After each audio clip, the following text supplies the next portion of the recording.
السلام علیکم یوورس، کیسے ہیں آپ سب لوگ؟ ویلکم کرتی ہوں آپ کو اپنے چینل پر۔ دوستوں، آپ کس شہر سے ہمیں سن رہے ہیں کمنٹ سیکشن میں اپنے شہر کا نام لازمی بتائیے گا، اور اس کے ساتھ یہ بھی بتائیں کہ آپ کو کیسی کہانیاں سننا اچھا لگتا ہے۔ ہم آپ کے لیے ویسی ہی کہانیاں لے کر آئیں گے جیسی آپ سننا چاہتے ہیں۔ تو شروع کرتے ہیں آج کی کہانی۔ آج کی کہانی بھی بہت ہی انٹرسٹنگ ہونے جا رہی ہے، آپ کو آج کی کہانی سن کر مزہ آئے گا۔ حویلی کے صحن میں دوپہر کی دھوپ چھن چھن کر پرانے برگد کے درخت کی شاخوں سے اتر رہی تھی۔ ہوا ہلکی تھی، مگر اتنی کہ روشنی کے ذرے بھی رقص کرتے محسوس ہو رہے تھے۔ دور سے ملازموں کی خسر پھسر کی آوازیں بھی آ رہی تھیں، اور حویلی کے ایک کونے میں بچوں کے کھیلنے کے قہقہے گونج رہے تھے۔ لیکن اس سب کے بیچ ایک الگ ہی شور ہونے والا تھا۔ نمرا، جو خاندان بھر میں اپنی شرارتوں کے لیے مشہور تھی، صحن کے عین بیچ کھڑی پنجرے کو دیکھ رہی تھی۔ پنجرے میں قید سبز طوطا اس کے ہاتھ کے قریب آ کر پروں کو پھڑپھڑانے لگا۔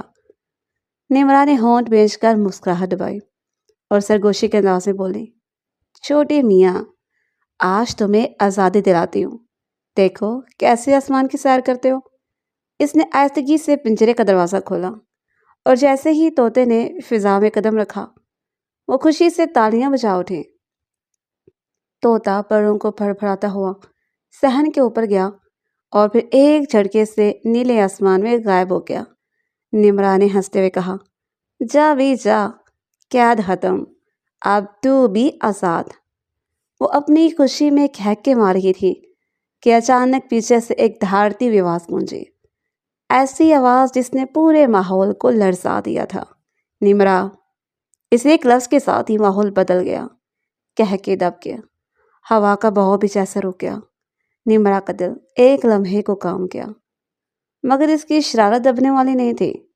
وہ پلٹی تو سامنے کھڑا وہ شخص تھا جسے سب ڈرتے تھے، سب کتراتے تھے۔ اعظم خان، دراز قد، چوڑے شانے، اور چہرے پر ہمیشہ گہری سنجیدگی کا نقاب۔ خاندان کے سبھی بچے اسے دور رہتے، ملازم بھی اس کی آواز پر کام چاہتے، اور آج وہ نمرا کے سامنے تھا۔ اعظم نے تیز قدموں کے ساتھ اس کی طرف بڑھاتے ہوئے کہا، کس نے اجازت دی تھی تمہیں میرے طوطے کے پنجرے کو ہاتھ لگانے کی؟ بولو تم سے، نمرا، کس نے کہا تھا اسے آزاد کرو؟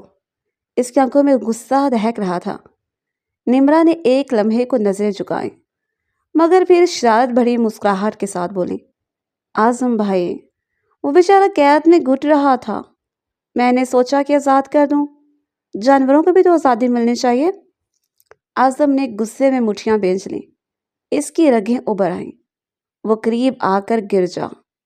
بکواس بند کرو، وہ میرا سب سے قیمتی طوطا تھا، برسوں سے پالا تھا میں نے اسے، صبح و شام اس کی دیکھ بھال کی، اپنے بچوں کی طرح رکھا، اور تم نے ایک لمحے کی شرارت میں سب برباد کر دیا۔ نمرا نے ہونٹ مٹکاتے ہوئے طنزیہ لہجے میں کہا، اتنے بڑے اعظم خان اور اتنا سا پرندہ ان کا دل کمزور دل ہے کیا؟ حیرت ہے۔ اعظم کیا کہ سرخ ہو گئی، وہ ایک اور قدم آگے بڑھا، اس کے قریب آ کر بولا، نمرا، تمہارے نخرے میں جانتا ہوں، سب تمہاری شرارتوں سے واقف ہوں، لیکن یاد رکھنا یہ میرا گھر ہے، یہاں میرے اصول چلتے ہیں، اور میرے اصول یہ نہیں مانتے کہ کوئی میرے شوق، میری محنت کا مذاق اڑائے۔ نمرا نے ایک گہرا سانس لیا تھا، جیسے دل میں خوف کو دبانے کی کوشش کر رہی ہو، لیکن اگلے لمحے اس کے چہرے پر وہی ضدی شرارت واپس آ گئی۔ وہ سیدھی آنکھوں میں دیکھ کر بولی، اصول؟ اصول تو آپ کے لیے ہوں گے اعظم بھائی، میرے لیے نہیں۔ اور ہاں، میں شرارتی ضرور ہوں، لیکن بزدل نہیں۔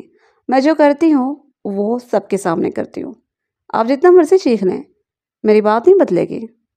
اس کی آواز میں کانپتی ہوئی ہمت نہیں، بلکہ ایک عجیب سا اعتماد تھا۔ وہ لمحے بھر کو ڈری ضرور تھی، لیکن جھکی نہیں۔ اعظم نے چند لمحے سے گھورا، اس کے لبوں پر ہلکی سی طنزیہ مسکراہٹ آئی، مگر آنکھوں کی سرخی کم نہ ہوئی۔ وہ دھیرے سے بولا، تمہیں لگتا ہے کہ تم نے کوئی بہادری دکھائی ہے؟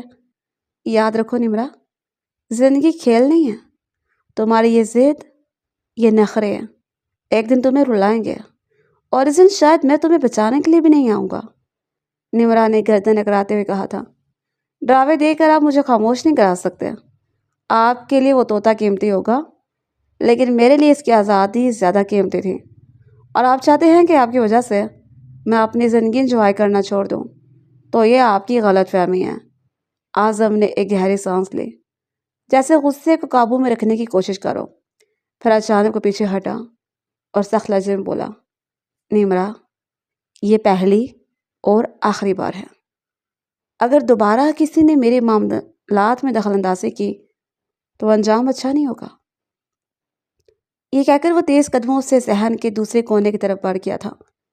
نمرا اس کی پشت کو دیکھ کر ایک پل کو چپ رہی، پھر آنکھوں میں شرارت کی چمک کے ساتھ آہستہ سے بولی، اعظم خان، آپ جتنا مرضی غصہ کریں، آپ کے سروں کی دیوار میں شگاف ڈالنے والی میں ہی ہوں گی۔ دیکھنا، ایک دن یہ غرور آپ کو میرے سامنے جھکنے پر مجبور کرے گا۔ وہ کہکہ لگا کر ہنستی تھی، مگر اس کی دل کی گہرائیوں میں ابھی بھی ایک ہلکی سی کپکپاہٹ باقی تھی، کیونکہ وہ جانتی تھی کہ اعظم کا غصہ سچا تھا، وہ آدمی کبھی ہارتا نہیں تھا۔ نمرا اعظم خان کی پھپھو کی بگڑی ہوئی اولادلی بیٹی تھی، جو چھٹیاں گزارنے کے لیے دادی کی وسیع و عریض حویلی میں آئی تھی۔ شہر کی آزادی اور ضدوں میں پلی بڑھی یہ لڑکی اپنے نخرے اور شرارتوں کے لیے پورے خاندان میں مشہور تھی۔ اعظم خان خاندان کا سب سے بڑا اور سخت مزاج بیٹا، جس کی سنجیدگی اور روب سب کو چپ کروا دیتا تھا۔ یوں ایک ہی چھت کے نیچے ضدی نمرا اور کھڑوس اعظم کی ٹکر شروع ہونے والی تھی۔ شام ڈھلنے کو تھی، آسمان پر سرخی اور نیلاہٹ گھل کر عجیب منظر بنا رہی تھی۔ حویلی کے بڑے دروازے پر کھڑی نمرا ضد کر رہی تھی کہ وہ اعظم خان کے ساتھ ڈیرے پر جائے گی، مگر اعظم کے چہرے پر وہی سرد اور اٹل سختی تھی۔ وہ تمہارے جانے کی جگہ نہیں ہے نمرا، یہ کہہ کر وہ گاڑی میں بیٹھ گیا۔ نمرا کے ہونٹوں پر ضدی مسکراہٹ کھیل گئی، وہ جانتی تھی کہ منع کرنے سے اس کا شوق اور بڑھ جائے گا۔ لمحہ بھر میں اس نے موقع دیکھا اور دبے پاؤں گاڑی کے پچھلے حصے میں جا بیٹھی۔ اسے لگا کہ وہ اپنی ضد میں جیت گئی ہے۔ گاڑی دھول اڑاتی ہوئی راستوں پر دوڑ رہی تھی۔ نمرا نے سوچا وہ ڈیرے کی دنیا دیکھے گی، مگر اچانک منظر بدل گیا۔ گاڑی کچے راستوں سے مڑتے ہوئے ایک سنسان پرانی حویلی کے سامنے جا کر رکی۔ حویلی کی شکستہ دروازے پر پرندے اڑ کر شور مچانے لگے، فضا میں ایک پراسرار خاموشی پھیل گئی۔ اعظم نے گاڑی کا دروازہ کھولا اور سخت لہجے میں کہا، اترو۔ نمرا نے حیران نظروں سے ادھر ادھر دیکھا۔ یہ ڈیرا نہیں تھا۔ دل میں انجانی گھبراہٹ جاگی۔ وہ جواب دینے ہی والی تھی کہ اعظم نے آگے بڑھ کر اس کا بازو پکڑا اور اسے حویلی کے اندر لے گیا۔ حویلی کی طویل راہداریوں میں بوسیدہ دیواروں سے چونا جھڑ رہا تھا، کھڑکیوں کے شیشے ٹوٹے ہوئے تھے اور اندھیرے میں صرف ہوا کے چلنے سے سنسان آوازیں گونج رہی تھیں۔ اعظم نے ایک دروازہ کھولا۔ وہ کمرہ صدیوں سے تاریکی میں دفن تھا۔ بدبو اور گھٹن نے نمرا کا دم گھونٹ دیا۔ نمرا کی آنکھیں خوف سے پھیل گئی تھیں۔ اعظم بھائی، پلیز۔ لیکن اعظم خان کے چہرے پر سختی اور غصہ پتھر کی طرح جمع رہا۔ اس نے ایک لمحے کو بھی فریاد نہیں سنی، بس دروازہ بند کیا اور باہر سے کنڈی لگا دی۔ کمرے میں اندھیرا ایسا تھا کہ ہاتھ کو ہاتھ نظر نہ آئے۔ چھت کے کونے میں مکڑیوں کے جالے جول رہے تھے۔ کسی پرانی کھڑکی سے ہلکی سی ہوا اندر داخل ہو کر دروازے کو ہلکا سا ہلا دیتی تھی، اور وہ آواز نمرا کے کانوں کو دہلا دیتی۔ وہ پہلے ہچکچائی، پھر رونے لگی، دروازے پر ہاتھ مار مار کر دروازہ پیٹنے لگی۔ اس کی آواز اندھیرے میں راہداریوں میں گونجتی رہی، مگر باہر بیٹھا اعظم خان ایک پتھر کی مانند خاموش رہا۔ گھنٹہ پر وہ کمرہ چیخوں اور رونے کی آوازوں سے بھرا رہا۔ تھکن اور خوف نے آخر کار نمرا کو بے ہوش کر دیا۔ اس کی ہچکیاں بھی رک گئیں اور وہ ٹھنڈی فرش پر ڈھیر ہو گئی۔ کافی دیر کے بعد جب کمرے کے باہر خاموشی پھیل گئی، اعظم نے آہستہ سے کنڈی کھولی۔ دروازہ چرچراتا ہوا کھلا اور اندھیرے سے بڑی ہوئی ہوا کا بوجھ باہر نکل آیا۔ وہ اندر داخل ہوا۔ فرش پر نیم بے ہوش نمرا پڑی تھی، چہرہ آنسوؤں سے تر اور آنکھوں کے گرد خوف کی گہری لکیر کھنچی ہوئی تھی۔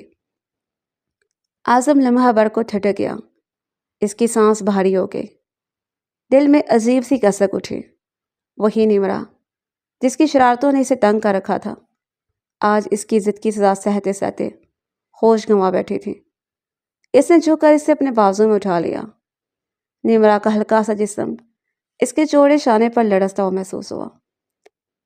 وہ حویلی کی سنسان راستوں سے گزرتا ہوا باہر آیا۔ اندھیرے سے نکل کر جب وہ گاڑی تک پہنچا تو آسمان پر چاند پوری آب و تاب سے نکلا ہوا تھا۔ گاڑی کے شور کے ساتھ وہ حویلی کی طرف لوٹا، لیکن اس بار اس کے سینے پر ایک بوجھ تھا، ایسا بوجھ جس نے پہلی بار اس کے غرور کو ہلایا۔ اور نمرا، وہ اس کے بازوؤں میں بے ہوش پڑی تھی، مگر اس کے لب اب بھی ہلکی ہچکچیوں کے زیر اثر کپ کپا رہے تھے۔ اعظم خان کی قدم حویلی کے باہر دروازے سے اندر داخل ہوئے۔ بازوؤں میں نیم بے ہوش نمرا کا وجود تھا۔ وہ کچھ لمحے تھٹکا، اس کے چہرے پر فکر ابھری، ایک ہونٹوں پر لفظ بنا آیا، آنکھوں میں وہی سر سکوت تھا جیسے دل میں کوئی جنگ چھڑ گئی ہو مگر زبان پر کفر لگا ہو۔ حویلی کے صحن میں سب ملازم حیرت زدہ تھے، کسی کی ہمت نہ تھی وہ سوال کرے۔ وہ سیدھا دادی جان کے کمرے تک گیا، دروازے کو ہلکا سا کھٹکھٹایا اور پھر ایستگی سے اندر داخل ہوا۔ دادی جان اپنی تسبیح کے دانے گن رہی تھی، آنکھوں میں روشنی کم، مگر اب ایسا کہ پورا خاندان خاموش ہو جاتا۔ اعظم نے ان کے قریب جا کر نمرا کو پلنگ پر لٹایا اور بغیر کچھ کہے باہر نکل آیا۔ صرف اس کی بھاری سانسوں کی آواز کچھ لمحے کمرے میں گونجتی رہی۔ کچھ دیر بعد نمرا ہوش میں آئی، آنکھیں کھلیں تو اپنے اوپر دادی جان کی فکر مند نظر پڑی۔ دل میں خوف، غصہ اور ضد سب اکٹھے جاگ اٹھے۔ وہ فوراً اٹھ بیٹھے اور روتے ہوئے دادی جان کے گلے لگ گئی۔ دادی جان، آپ کو پتہ ہے اعظم بھائی نے میرے ساتھ کیا کیا؟ مجھے پرانی حویلی میں لے جا کر اندھیرے کمرے بند کر دیا۔ میں رو رو کے جان ہار گئی تھی اور وہ ذرا بھی نہ پسیجا۔ یہ کیسا ظلم ہے؟ کیا میں انسان نہیں ہوں؟ اس کی آنکھوں سے آنسوں کی لڑیاں بہہ رہی تھیں۔ وہ شدتوں سے اپنی شکایتیں کر رہی تھی۔ کمرے کے کونے میں کھڑے ملازم بھی دم سادے سب سن رہے تھے، لیکن دادی جان کا رد عمل نمرا کے تصور سے بالکل مختلف تھا۔ انہوں نے دانا تسبیح کے ساتھ چھوڑا، نمرا کو اپنے بازوؤں سے الگ کیا اور سخت لہجے میں بولی، نمرا بس کرو، تمہیں شرم آنی چاہیے کہ تم ایسے بھی بےہودہ کھیل کھیلتی ہو۔ اعظم اگر سخت ہے تو اس کی کوئی وجہ ہے، وہ تمہاری طرح ضدی اور نادان نہیں ہے۔ اس نے تمہیں سزا دی تو تمہارے ہی فائدے کے لیے۔ تم کب بڑی ہوگی نمرا؟ کب سیکھو گی کہ زندگی کھیل نہیں ہے؟ نمرا کیا کہ حیرت سے پھیل گئی۔ وہ تو سمجھ رہی تھی کہ دادی جان اس سے گلے لگا کر پیار دیں گے، اس کے آنسیں پونچھیں گی اور اعظم کو ڈانٹیں گی، مگر یہاں الٹا وہی ڈانٹ کھا گئی۔ دادی جان، لیکن میں تو، اس نے بمشکل کہا۔ خاموش۔ دادی جان نے ایک سخت نظر ڈالتے ہوئے کہا، یہ حویلی ہے، کھیل کا میدان نہیں۔ تمہیں یہاں رہنا ہے تو یہاں کے اصول ماننے ہوں گے، اور اعظم پر انگلی اٹھانے سے پہلے اپنے گریبان میں جھانکنا سیکھو۔ نمرا کے ہونٹ کپ کپا گئے، وہ اندر ہی اندر رو رہی تھی، مگر کوئی لفظ زبان پر نہ آ سکا۔ دوسری طرف کمرے کے دروازے پر کھڑا اعظم خاموشی سے یہ سب سن رہا تھا۔ اس کے لب اب بھی بند تھے، مگر نگاہوں میں ایک انکہی داستان چھپی ہوئی تھی، جیسے دل اندر سے کچھ کہنا چاہتا ہو مگر غرور کی دیوار نے سب کچھ روک دیا ہو۔ دادی جان کا دل تو ہمیشہ نمرا کے لیے نرم ہی تھا۔ وہ معصوم سی بچی جب بھی حویلی آتی تو سب اصولوں کو توڑ موڑ کر رکھ دیتے، مگر دادی جان ہمیشہ مسکرا کر اسے ڈانٹنے کے بجائے پیار سے تھپکی دے دیتے، کبھی اس کی شرارتوں پر کہکا لگا دیتے، کبھی اس کی ضدوں کو پورا کر دیتے۔ نمرا کے دل میں بھی ایک الگ ہی رشتہ تھا دادی جان کے ساتھ۔ وہ جانتی تھی کہ اگر کوئی اس کے گھر میں اس کی ہر حرکت کو معاف کر سکتا ہے تو صرف دادی جان ہیں۔ لیکن وقت کے ساتھ ایک تبدیلی آئی۔ حویلی کے بڑے بیٹے اعظم خان بار بار اپنی ماں سے گلہ کرنے لگے۔ ان کا کہنا تھا کہ نرمی نمرا کو مزید بگاڑ دے گی۔ امی جان اب ہر بار اسے پیار سے روک دیتی ہیں، کبھی اس پر سختی نہیں کرتی۔ یہی وجہ ہے کہ آج وہ آپ کی بات کو بھی کھیل سمجھتی ہے۔ اگر آپ نے اسے نہ سنبھالا تو کل کو یہ بچی خود اپنے لیے مصیبت بن جائے گی۔ دادی جان نے پہلے ان باتوں کو ہلکے میں لیا۔ ان کا دل نہیں مانتا تھا کہ وہ اپنی لاڈلی پر سختی کرے، مگر پھر انہیں وقت کے ساتھ احساس ہوا کہ اعظم غلط نہیں کہہ رہا۔ نمرا کی شرارتیں بڑھتی جا رہی تھیں، ضدیں حد سے آگے نکل رہی تھیں۔ ایک دن تسبیح کے دانے ہاتھ میں لیتے ہوئے انہوں نے سوچا، محبت اندھی نہیں ہونی چاہیے۔ میں اگر اسے ہر بار معاف کر دوں گی تو یہ بچی اور بگڑ جائے گی۔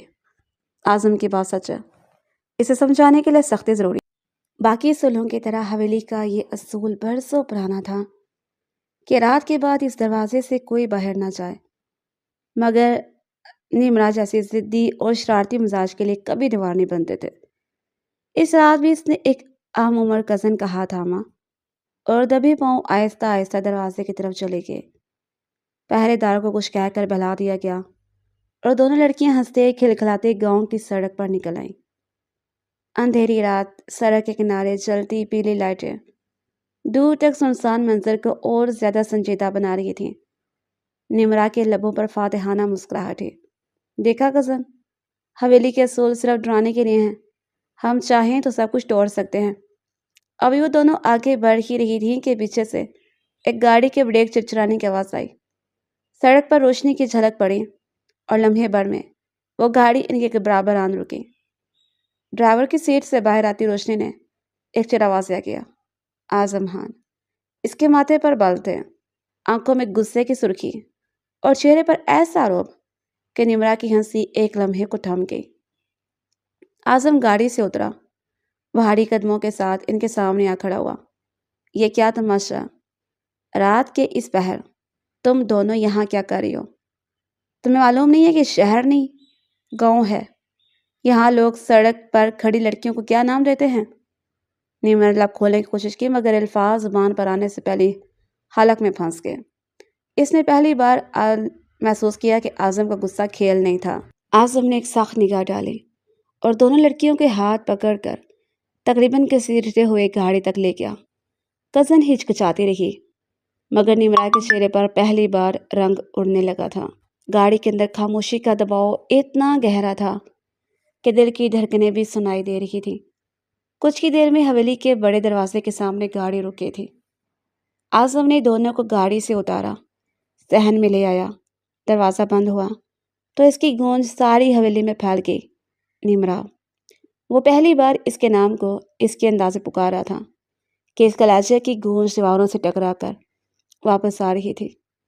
یہ تمہارا شہر نہیں ہے جہاں جو چاہو کرو، یہ گاؤں ہے، یہاں عزت سب کچھ ہے۔ اگر تمہیں اپنی عزت کی پرواہ نہیں ہے تو کم از کم ہماری عزت کا خیال کر لو۔ ہمارے خاندان کا خون، ہماری ناموس، یہ سب داؤ پر مت لگاؤ۔ نمرا کی آنکھوں میں آنسو ٹھہرنے لگے تھے۔ اس نے لب ہلایا جیسے کوئی جواز دینا چاہتے ہو، مگر اعظم کے لہجے کا وزن اتنا بھاری تھا کہ الفاظ بھی آنکھوں میں ہی ٹوٹ گئے۔ وہ چپ چاپ کھڑی رہی اور اعظم کے الفاظ تیر کی طرح اس کے دل پہ اترتے گئے۔ اس لمحے پورے خاندان کے سامنے وہ سب سے زیادہ ذلیل ہو چکی تھی۔ نمرا آئینے کے سامنے کھڑی تھی، آنکھوں میں آنسو تیر رہے تھے مگر ہونٹوں پر ضدی مسکراہٹ کھل رہی تھی۔ وہ زیر لب بڑبڑائی تھی، یہ آخر خود کو سمجھتا کیا؟ جب دل کرتا ہے سب کے سامنے ذلیل کر دیتا ہے، جیسے میں انسان نہیں، صرف اس کی ڈانٹ کا ہدف ہوں۔ لیکن اب نہیں، اپنی برا بھی چپ بیٹھنے والی نہیں۔ اگر میں نے اس کھڑوس اعظم خان کو سبق نہ سکھایا تو میرا نام بھی نمرا نہیں ہے۔ کچھ ہی دنوں میں خاندان میں اس کے کزن کی شادی تھی۔ حویلی سجے ہوئے تھے، گلیاں روشن تھیں اور ہر طرف شادی کی رونق تھی۔ مہندی کا فنکشن سب سے زیادہ دلچسپ ہوتا ہے اور نمرا کے دل میں بھی اس فنکشن کو لے کر خاص جوش تھا، مگر دل کے کسی کونے میں ایک ضد بھی سلگ رہی تھی، اعظم سے بدلہ لینے کی ضد۔ اس نے چپکے سے سوچا، جب سب مہندی کی تیاریوں مصروف ہوں گے میں اس کھڑوس آدمی کمرے میں جا کر اس کے کپڑوں کا حال دیکھوں گے، دیکھتی ہوں پھر کیسے رعب جمانے آتا ہے مجھ پر۔ رات ہوئی تو حویلی کے صحن میں روشنیوں کی جھلکیاں پھیل گئیں، گانے کی آوازیں، ڈھولک کی ٹھاپ اور مہمانوں کے کہکے فضا میں گل کے۔ لڑکیاں ہنستے گاتے گجرے پہنے جھوم رہی تھیں اور نمرا کا دل بھی اس منظر میں شامل ہونا چاہتا تھا مگر ضد نے اسے اپنی طرف کھینچ لیا۔ وہ دبے پاؤں اوپر کی منزل کی طرف چلے جہاں اعظم کا کمرہ تھا۔ دروازے کے سامنے پہنچ کر اس نے ایک لمحے کو کان لگایا، پھر شرارتی ہنسی دبا کر اندر داخل ہو گئی۔ کمرہ ہمیشہ کی طرح سادہ مگر باوقار تھا۔ الماری ایک طرف رکھی تھی اور صوفے پر کپڑوں کے چند جوڑے طے کیے تھے۔ نمرا نے شرارت سے آنکھیں گھمائیں اور آنکھیں بھر کر کپڑوں کی تہ کھول دی۔ ایک کرتا اٹھایا اور ہنستے ہوئے کہا، بس یہی وہ کپڑے ہیں جنہیں پہن کر یہ سب کو روب دکھاتا ہے۔ دیکھتی ہوں اب یہ کیسے سیدھا کرتا ہے۔ اس نے کپڑے الماری سے نکال کر صوفے پھینک کے کچھ کو الٹا سلٹا کے دیا، کچھ پر ہلکی سے لپسٹک کا نشان بھی لگا دیا۔ اس کی شرارت اپنے عروج پر تھی۔ دل میں ایک فاتحانہ لہر دوڑ گئی، مگر اسی لمحے دروازہ دھڑام سے بند ہو گیا۔ نمرا چونک گئی۔ اس نے دوڑ کر ہینڈل گھمایا، مگر بے سود۔ دروازہ اندر سے نہیں کھل رہا تھا۔ کچھ لمحے کی کوشش کے بعد اسے یاد آیا، یہ تو آٹومیٹک لاک ہے۔ نمرا کے چہرے کا رنگ اڑ گیا۔ یا اللہ اب کیا ہوگا؟ میرا موبائل تو نیچے کمرے میں ہے، کوئی خبر بھی نہیں کہ میں یہاں ہوں۔ اس نے ماتھے پر پسینہ آ گیا۔ وہ بار بار دروازہ پیٹتے، کبھی کھڑکی ہلاتے، مگر کوئی فائدہ نہیں ہوا۔ باہر سب مہندی کے رنگوں میں کھوئے ہوئے تھے۔ کسی کو پرواہ نہیں تھی نمرا کہاں ہے۔ کچھ دیر بعد اس کی کزن کمرے میں ڈھونڈنے آئی، مگر جب نیچے جواب نہ ملا تو باقی سب نے سوچا شاید وہ تیار ہونے میں مصروف ہے۔ وقت گزرتا گیا اور وہ قید میں بیٹھی حسرت بڑی آواز میں بولی، اوف، اس بد نصیب کمرے میں پھنسنے کے لیے میں ہی کیوں آئی؟ اس کھڑوس آزم کا منحوس کمرہ اور میں مہندی کا فنکشن مس کر رہی ہوں۔ گھنٹہ بھر گزرا۔ ہنسی خوشی کی آوازیں آہستہ آہستہ مدھم ہوتی گئی۔ صحن کی روشنیاں چلتی رہیں، مگر نمرا کا دل بجھتا چلا گیا۔ تھکن اور غصہ مل کر آنکھوں میں نمی لے آئے۔ اس نے صوفے کے قریب سر ٹکا دیا۔ آپ جو ہو، میں نہیں جانتی، صبح ہی آزاد ہو پاؤں گے۔ کچھ دیر میں وہ بے بسی کی حالت میں نیند کے آغوش میں چلی گئی۔ رات ڈھل گئی۔ گاؤں کی فضاؤں میں خاموشی اتر آئی۔ صبح کی سورج جیسے ہی اپنی پہلی کرنیں حویلی کی شکستہ شیشوں سے اندر بھیجیں، کمرے کا اندھیرا مدھم ہونے لگا۔ کھڑکی کی دراروں سے چن چن کراتی روشنی فرش پر لمبی لکیر بنا رہی تھی۔ گرد کی تہہ سے اڑتی ہوئی ہوا میں کرنیں ایسے ناچ رہی تھیں جیسے کسی نے سونے کے ذرے ہوا میں بکھیر دی ہوں۔ اسی خاموشی کو توڑتے ہوئے دروازے کے باہر باہری قدموں کی چاپ سنائی دی۔ ہر قدم کے ساتھ فرش لرزتا، جیسے وہ اپنی موجودگی سے پورے ماحول کو جکڑ رہا ہو۔ آٹومیٹک لاک پر ہلکی سی ویب کی آواز ابھری اور اگلے ہی لمحے دروازہ خود بخود کھل گیا۔ اندر داخل ہوا وہی شخص جس کا ذکر ہر کونے میں ہوتا تھا، اعظم خان۔ وہ رات بھر شہر کے سفر سے بھی لوٹا تھا۔ چہرے پر تھکن کے آثار تھے، مگر نگاہوں میں وہی سختی، وہی روب۔ کمرے میں قدم رکھتے ہی اس کی نظریں ایک دم رک گئیں۔ صوفے کے قریب نیم اندھیرے میں نمرا سوئے ہوئے تھے۔ اس کا دوپٹہ ایک طرف ڈھلکا ہوا تھا، بال الجھے ہوئے تھے، مگر عجب نزاکت کے ساتھ رخسار پر بکھرے تھے۔ آنکھوں کے کناروں پر خشک آنسوؤں کی لکیریں تھیں، جیسے رات بھر وہ کسی انجان خوف اور تنہائی سے لڑتی رہی ہو۔ مگر اس سب کے باوجود اس کے چہرے پر وہی ضدی تاثر جمع تھا جو ہمیشہ اعظم کو جلایا کرتا تھا۔ اعظم لمحے بھر کو ٹھٹک گیا، جیسے وقت تھم گیا ہو۔ وہ چند قدم آگے بڑھا اور صوفے کے قریب رکا۔ اس کی سانسیں بوجھل ہوئیں، دل کی دھڑکن جیسے اپنی رفتار کھو بیٹھی ہو۔ وہ جھک کر کچھ دیر نمرا کو دیکھتا رہا۔ اس کی معصوم نیند، اس کے چہرے پر ہلکی سی مسکراہٹ کا عکس اور آنکھوں کے کناروں پر سوکھے آنسو، یہ سب کچھ اس کے دل میں ایک عجیب کشمکش پیدا کر رہا تھا۔ وہ آہستہ سے بڑبڑایا، اتنی دھیمی آواز میں کہ خود اس کے کانوں میں ہی سنائی دی، یہ لڑکی ضدی ضرور ہے، مگر معصوم بھی اتنی ہے۔ اس جملے کے ساتھ اس کے لبوں پر ایک ایسی مسکراہٹ پھیل گئی جو برسوں سے گم تھی، ایک نرم سی انکہی سی مسکراہٹ، وہ مسکراہٹ جسے شاید خود اعظم نے بھی آئینے میں کبھی نہیں دیکھا تھا۔ کمرے میں روشنی بڑھتی گئی۔ سورج کی کرنیں اس منظر کو مزید نکھار رہی تھیں۔ نمرا کے رخسار پر پڑنے والی سنہری روشنی اس کے چہرے کو ویسے بنا رہی تھی جیسے کسی مصور نے اپنی سب سے نازک پینٹنگ مکمل کی ہو۔ اعظم نے ہاتھ بڑھایا، مگر لمحے بھر کو رک گیا۔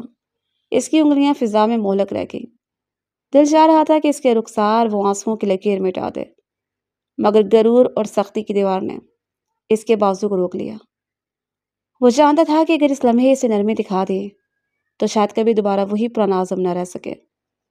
کمرے کی خاموشی میں صرف نمرا کی مدھم سانسیں سنائی دے رہی تھی، وہ سانس جو ایک لمحے کو بھاری لگتی اور دوسرے لمحے کو کمرے میں عجب سکون بھر دیتی۔ اعظم نے آنکھیں بند کر لیں، ایک گہری سانس لیں۔ ایسا محسوس ہوا جیسے برتنوں کی سختی، انا اور رعونت ایک لمحے کے لیے بوجھ بن گئی ہو۔ اس نے اپنے دل کو سمجھایا، مگر دل نے پہلی بار اس کی نہیں سنی۔ نگاہیں بار بار اس کے چہرے پر جا کر ٹھہرتیں جو ابھی تک خوابوں کی دنیا میں تھا۔ اس دوران نمرا نے کروٹ بدلی، اس کے لب ہلکے سے کھلے اور ایک مدھم سا لفظ اس کی نیند میں داغا۔ مجھے کوئی بھی پیار نہیں کرتا ہے دادی جان۔ اعظم کے سینے میں یہ کچھ چبھا، یہ نام، یہ پکار، اس کے دل کو عجیب سا حالی پن دے گئی۔ اس نے پہلی بار سوچا، یہ لڑکی اپنی شرارتوں کے پیچھے کتنی تنہائی چھپائے بیٹھی ہے۔ شاید اسی ضد میں وہ سکون ڈھونڈتی ہے جو کبھی اسے ملا ہی نہیں۔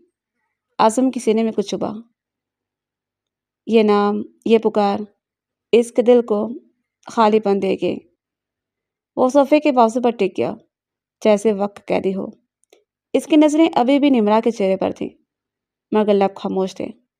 دل میں ایک انکہی جنگ تھی، محبت اور غرور کی جنگ، نرمی اور سختی کی جنگ۔ باہر آسمان پر سورج اپنی پوری طرح نکل آیا تھا، پرندے چہچہا رہے تھے۔ کمرے کی خاموشی میں ان آوازوں نے نرمی گھول دی تھی۔ اعظم نے آخرکار خود کو ہلکا سا مسکرا کر کہا، کاش یہ لڑکی سمجھ پاتی کہ اس کی عزت سے زیادہ قیمتی اس کی معصومیت ہے۔ نمرا نے نیند میں ہلکی سی جنبش کی، جیسے اس کی کانوں نے کسی انجانی آواز کو چھوا ہو، مگر وہ اب بھی خوابوں کی وادی میں تھی۔ اعظم کھڑا ہوا، پردے کو تھوڑا سا کھسکایا تاکہ روشنی اندر بھر جائے، پھر پلٹ کر ایک آخری نظر نمرا پر ڈالی۔ یہ نظر ایسی تھی جس میں نرمی بھی تھی، فکر بھی، اور ایک انکہی مسکراہٹ بھی۔ نمرا نے کروٹ بدلی تو اچانک آنکھیں کھل گئیں۔ لمحہ بھر کے وہ حیران رہ گئی۔ سامنے کھڑا اعظم خان، جس کی آنکھوں میں ایک نرمی کی جھلک تھی، اچانک اس کی نگاہ ملتے ہی بدل گیا۔ مسکراہٹ پلک جھپکتے مٹ گئی اور چہرے پر وہی پرانی سختی اور رعب لوٹ آیا۔ اعظم نے تیز لہجے میں کہا، یہ سب کیا ہے؟ تو میرے کمرے میں کیا کر رہی تھی؟ کس نے اجازت دی تھی تمہیں؟ نمرا کے دل کی دھڑکن تیز ہو گئی۔ وہ سیدھی ہو کر بیٹھ گئی، آنکھوں میں نیند اور خوف کا سایہ تھا۔ وہ چاہتی تو پہلے کی طرح جواب دیتی، شرارت میں طنز کرتی یا ضد کر کے بات پلٹ دیتی، مگر آج کچھ مختلف تھا۔ اس نے آہستہ سے سر جھکا لیا، ہونٹ کانپے اور لبوں پر کچھ جواب نہ آیا، صرف آنکھوں میں نمی بھر گئی۔ چند لمحوں بعد وہ نمی بہہ نکلی، اس کی آنسو رخساروں پر لڑکتے ہوئے دوپٹے میں جذب ہونے لگے۔ کمرے میں خاموشی چھا گئی، صرف اس کے رونے کی مدھم آواز گونج رہی تھی۔ اعظم ایک پل کو ٹھٹکا، وہ اس ضدی لڑکی کو ہمیشہ ہنستے چیلنج کرتے اور جواب دیتے دیکھتا آیا تھا۔ یہ پہلی بار تھا جب اس نے اسے یوں خاموش اور ٹوٹا ہوا دیکھا تھا۔ وہ سخت لہجے میں کچھ کہنے والا تھا مگر الفاظ گلے میں اٹک گئے۔ اس نے اپنی مٹھی بھینچی، جیسے اپنے دل کی نرمی کو قابو میں کرنے کی کوشش کرا۔ نمرا نے سر جھکایا، آنسو چھپانے کی کوشش کی تو اعظم نے سخت لہجے میں کہا، بس اٹھو، یہاں سے جاؤ، مجھے اپنے کمرے میں اور کسی کی موجودگی برداشت نہیں۔ اس کی آواز سرد تھی لیکن نگاہیں دوسری طرف پھیر لینا بھی ضروری تھا، کیونکہ وہ جانتا تھا کہ اگر ذرا سی اور دیکھ لیا تو دل کی دیواریں گر جائیں گی۔ نمرا خاموشی سے اٹھی، ہچکیاں دباتی ہوئی کمرے سے باہر نکل گئی۔ اعظم خان دروازے پہ کھڑا دیر تک خلا میں دیکھتا رہا۔ اس کی مٹھی بھینچی ہوئی تھی، دل چیخ رہا تھا کہ وہ جا کر اسے روک لے، مگر زبان خاموش رہی۔ اسی لمحے سے دل کے کسی کونے میں نمرا کے لیے ایک نرم گوشہ پیدا ہو گیا۔ حقیقت یہ تھی کہ وہ اسے بچپن سے پسند کرتا تھا، مگر یہی شرارتیں، یہی ضدیں اس کے غرور اور سکون کو چبھتی تھیں، اور وہ اپنے پسندیدگی کو غصے اور سختی کے پردے میں چھپاتا آیا تھا۔ دن گزرتے گئے، شادی کی تقریبات میں شور میں سب مصروف تھے، مگر ایک دن نمرا نے حد کر دی۔ اپنے ایک کزن سے کسی بات پر جھگڑا ہوا اور غصے میں آ کر حویلی سے باہر نکل گئی۔ اندھیرا چھا رہا تھا، گاؤں کی سنسان گلیاں اس کے قدموں کو نگل رہی تھیں۔ ابھی وہ تنہائی میں بھٹک رہی تھی کہ ایک سیاہ گاڑی اس کے قریب آ کر رکی۔ اس سے پہلے کہ وہ کچھ سمجھ پاتی، چند اجنبی ہاتھوں نے اسے دبوچ لیا، منہ پر کپڑا باندھ دیا گیا اور لمحوں میں وہ گاڑی کے اندر ڈال دی گئی۔ یہ سب سن کر حویلی میں کہرام مچ گیا۔ دادی جان کی آنکھوں میں آنسو تھے، عورتیں دعا کر رہی تھیں اور مرد پریشان کھڑے تھے، لیکن اعظم خان کی آنکھوں میں آگ دہک رہی تھی۔ یہ صرف نمرا کو بچانے کی جنگ نہیں تھی، یہ اس کی عزت اور خاندان کی غیرت کا سوال تھا۔ چند گھنٹوں کی تلاش اور جدوجہد کے بعد اعظم اپنے دشمنوں تک پہنچنے میں کامیاب ہو گیا، اور نمرا کو ان کے چنگل سے آزاد کروانا اس کے لیے مشکل نہیں تھا۔ دل ہی دل میں سے نمرا بہت غصہ تھا، بس نہیں چڑھ رہا تھا کہ اسے لڑکی کو اٹھا کر کسی ایسی جگہ پر پھینک دے جہاں سے اس کی واپسی ممکن ہو جائے۔ وہ اس کمرے سے باہر نکلی۔ نمرا کانپتے ہوئے اس کے سامنے کھڑی تھی، آنکھوں میں خوف اور لبوں پر شکریہ کے الفاظ دم توڑ رہے تھے۔ اس کے انداز میں بے بسی تھی، لیکن اعظم کا چہرہ صاف تھا۔ اس نے سرد انداز میں کہا، نمرا تمہیں ابھی بھی سمجھ نہیں آتی ہے؟ تمہاری ضد ہو رہا نا، ایک دن تمہیں لے ڈوبے گی۔ آج اگر میں وقت پر نہ پہنچتا تو سوچو کیا ہوتا؟ نمرا کے آنسو پھوٹ پڑے۔ وہ جانتی تھی کہ غلطی اس کی تھی، مگر جس طرح اعظم نے سب کے سامنے سے ذلیل کیا، اس کے دل میں فیصلہ کر لیا وہ اب یہاں پر نہیں رہے گی۔ اگلے دن اس نے اپنا سامان باندھا اور حویلی چھوڑنے کا فیصلہ کیا۔ پورے گھر میں سناٹا پھیل گیا۔ دادی جان کی آنکھیں نم تھیں، مگر وہ بھی جانتی تھیں کہ یہ بچی اب قابو میں نہیں آنے والی۔ نمرا جب رخصت ہو رہی تھی، دل کے کسی کونے میں چاہتی تھی کہ اعظم اسے روکے، کہے کہ مت جاؤ، لیکن اعظم ہاتھ پتھر کی مورت بنا کھڑا رہا۔ ہونٹ سلے رہے، آنکھوں میں وہی سردی جمی رہی۔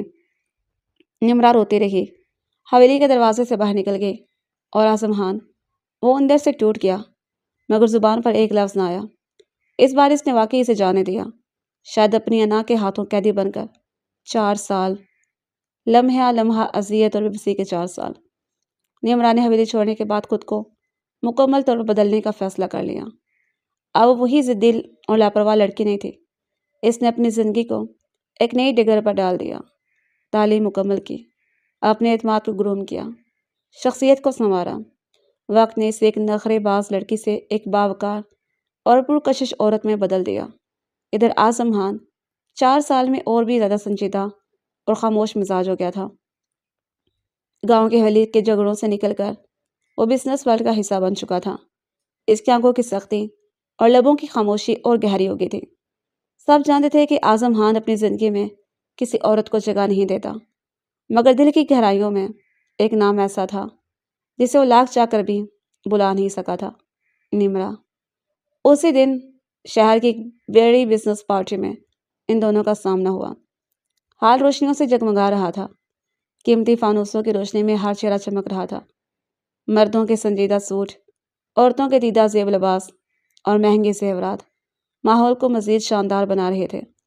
ایسے میں جب اعظم خان نے قدم رکھا تو سب کی نظریں پل بھر کو اس پر جم گئیں۔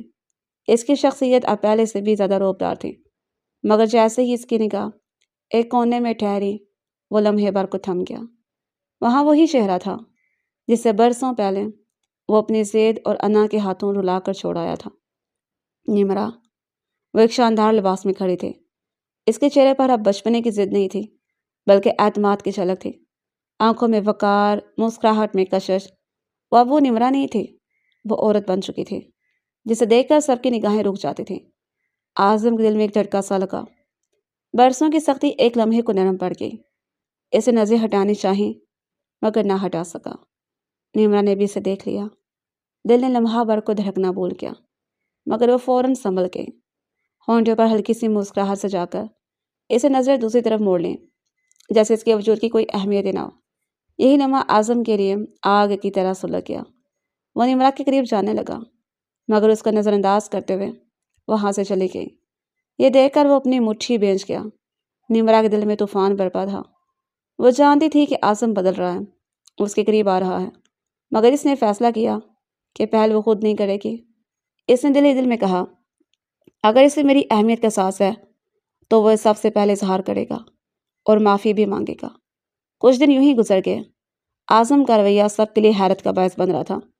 جو شخص پہلے ہمیشہ اس لڑکی کو ڈانٹتا رہتا تھا، وہ اب ایک لڑکی کے آگے پیچھے پھر رہا تھا۔ آخرکار ایک شام جب پارٹی ختم ہونے کو تھی، اعظم نے نمرا کو باغیچے میں جاتے دیکھا۔ وہ آہستہ آہستہ اس کے پیچھے گیا۔ ہوا میں ہلکی ہنکی تھی، درختوں کی شاخیں سرسرا رہی تھیں۔ نمرا ایک بینچ پر بیٹھ گئی۔ وہ اس کے قریب آ کر رکا۔ لمحے بھر کو خاموشی چھا گئی، پھر اس نے بھاری آواز میں کہا، نمرا۔ نمرا نے نظریں اٹھائیں۔ ان آنکھوں میں آج کچھ مختلف تھا۔